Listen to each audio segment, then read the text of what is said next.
Hey, welcome back to the channel. All right, it's time for War 8 of the season. Number 4 SSX going up against number 1 GT40. We really do want this win. The season is heating up. We've got 6 fights for you, including my girl, Kushala, coming into action. Let's go ahead and get started. There's a lot to get to, so I want to get to it.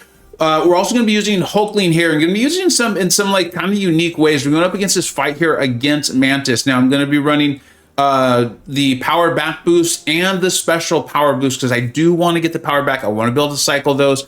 Fortunately, I fight Mantis almost every single, what is it, map 7, map 8? I don't even remember what the maps are called now anymore in AQ, what number we're on. And so I'm very used to her animations and that sort of thing. Essentially, I don't want her throwing her special one because then I will have to deal with that whole sleep mechanic. So you'll see me shorten up my combos relatively regularly until I can get her to 2 bars of power. Then I'm going to try to hit into her block, throw my big SB2, get the 2 Fury buffs and all of that. Now, the reason why you see me adding on the healing boost, I can't think of what it's called, the 15% or whatever, is because her tranquilize mechanic, what have you, gets turned off if the opponent is healing. I imagine that's due to a lot of the mutants who have like a healing thing. So there's a little bit of a class balance thing going in there. And I've shown this many times, but I know it's still good to explain through. I am pairing and then doing a single hit with Hulkling because it causes me to get my buffs, which then causes me to gain power. That's why I have so much power compared to her. Now, she's obviously thrown the special that I did not want to see happen. That's my fault, the way I played it. That's fine. That's fine. I'm not going to freak out. I'm not going to let it worry me because, 1, I shouldn't. That'd be bad. And 2, Hulkling, now that I've got those 2 Fury buffs, now we've got a whole 3rd one, is going to do plenty of damage. We were able to time our special along with the sleep. It's like Null's encroaching something, corruption, I believe it is called. And so we're going to go ahead and finish. Oh, no, I got a little bit lucky. I forgot about that. I got a little bit lucky there. Finish her off. So that's on me. That's fine. That's fine. I guess that was my biggest mistake of the war. I had actually forgotten about that. Ooh, all right. Anyways, moving on to the next fight. This is why it's good to make the videos. Another reason why it's good to make these videos. So I actually had a death in the last war with Kushala. I'll show it when I do my opening. Nothing exciting happened in that war. It was, and I wanted to catch up to where we are in the season. I think I only took like 5 fights. It was a really bad death. One of the deaths came from not remembering, or the death came from just not remembering why I had brought her in to begin with, right? It's when you do the parry, you're going to get the blue or the purplish blessing. It's going to allow you to block unblockables. Well, I needed to double down. I guess it's the bluish blessing. I've done a whole guide on her, so you can check that out. But I needed to keep that up. I'm like, that's the whole reason why I've got her in here. If I take a little chip damage, I've got the heal block on, that's fine. That's fine. I really don't care. I don't believe I'm even going to go for the intercept unless it's just wide open. So you can see I thought about going there. I was even a little timid there because there was the insult to injury on this node, meaning ability accuracy was reduced for each debuff on. So I was trying to wait to make sure that my parry stuns stuck. And then I guess probably after that last fight, I was a little bit gun shy, as they say. So that's fine. That's fine. That's fine.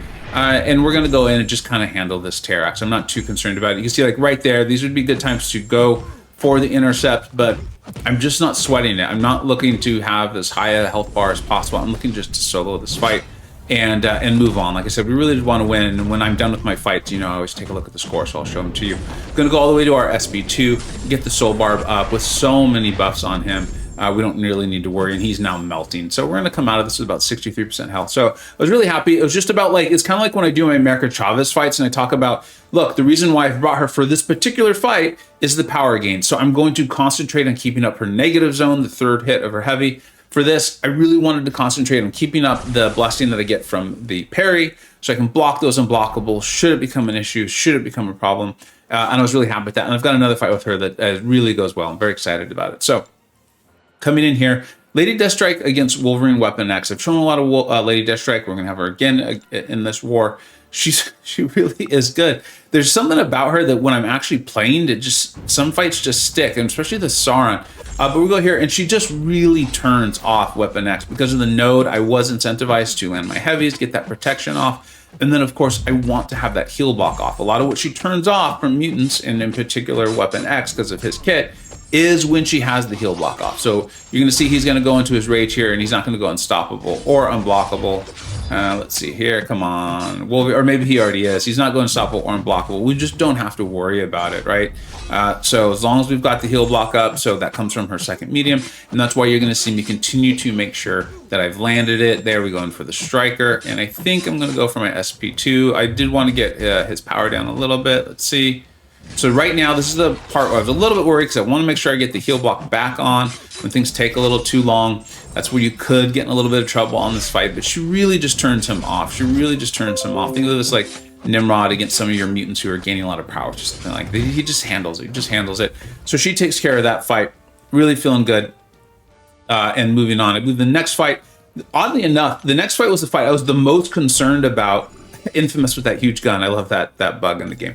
So moving on to the next fight. This is the fight I was actually the most concerned about in the whole war. It was this fight here. It's going to be an Ascended Zemo. The placement's really nice because if I remember correctly, the node is going to be putting debuffs on him. My whole concern was about myself getting rooted, him coming in, hitting into my block. The terrible things, obviously I'm not going to be bleed immune because I'm going to be using Hulkling, so him getting those bleeds up on me and just this cycle of really bad things happening here. So you can see the second win unblockable, so he could go unblockable at some point. He's got this power creep, the standing in fears while standing close to the defender. The defender gains a fatigue debuff, so this is where he could really start gaining a lot of debuffs, get rid of his cleanse charges. I am rooted and bad things happen. Well, I'm going to keep on my indestructible boost. I've still got my power boost. I showed you them earlier. And so what I wanted to do was play Hulkling. I'm not going to be able to, though, land my Intimidate. At least I don't want to. And I'm going to not stay too close to Zemo. I'm trying to think of the right way to phrase it, but I think you can see what I'm doing is like I'm hitting him,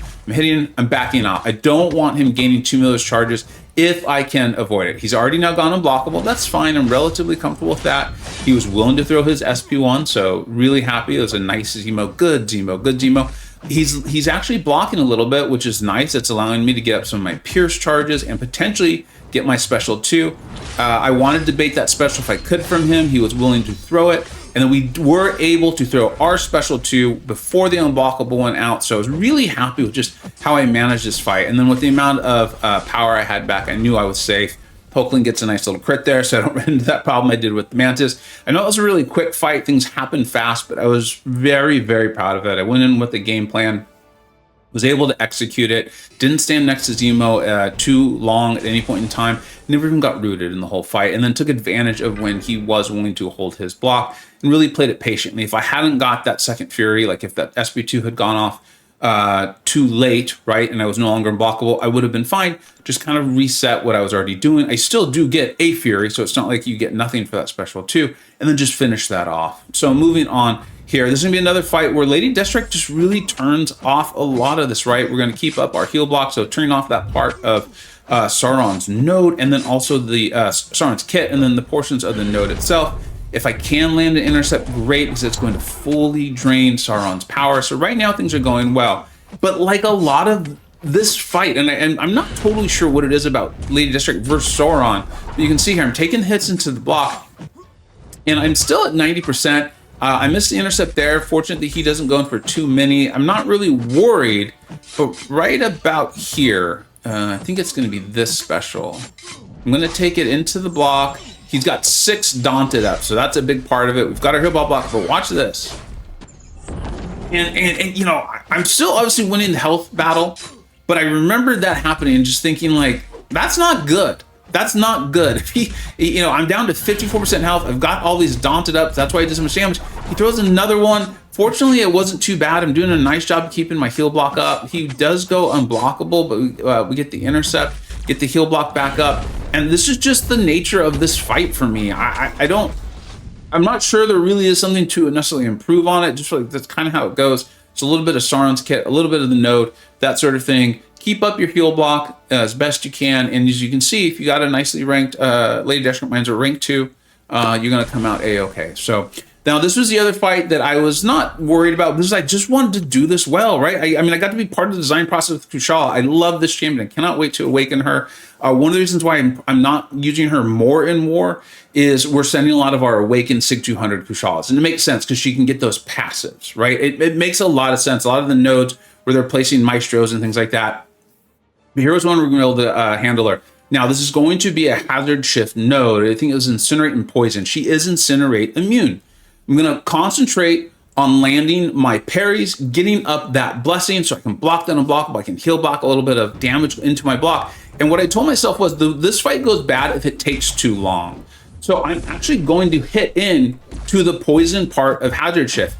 If I get 2 poisons though, I'm going to back the heck off. But so far, this is going really well. I've got up 4 of my blessings. I'm going to try to parry here. Looks like I missed them completely. Go in for the punish. And right there, I could have gone in for the intercept, but chose not to. I think it was fine. I got the parry off instead.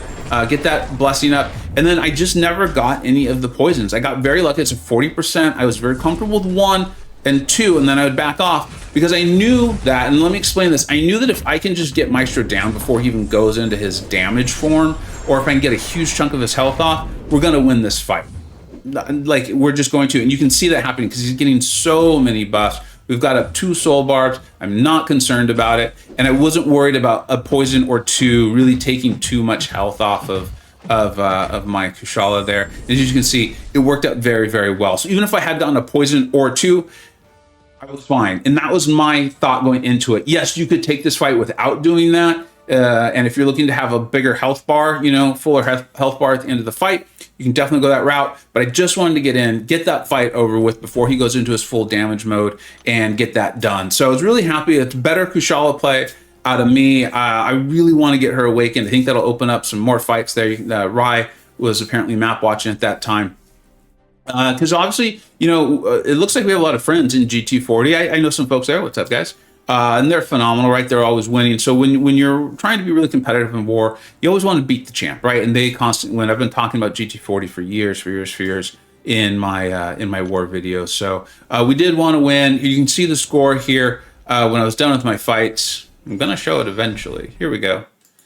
And so that was the score when I was done with my fights. We had 7 deaths, which is actually uncharacteristically high for us at that point in a war, but that's where we were. They had 5, which I think is also a little uncharacteristically high for them at that point in the war. And then let's go ahead and check out the final score and then the season stats.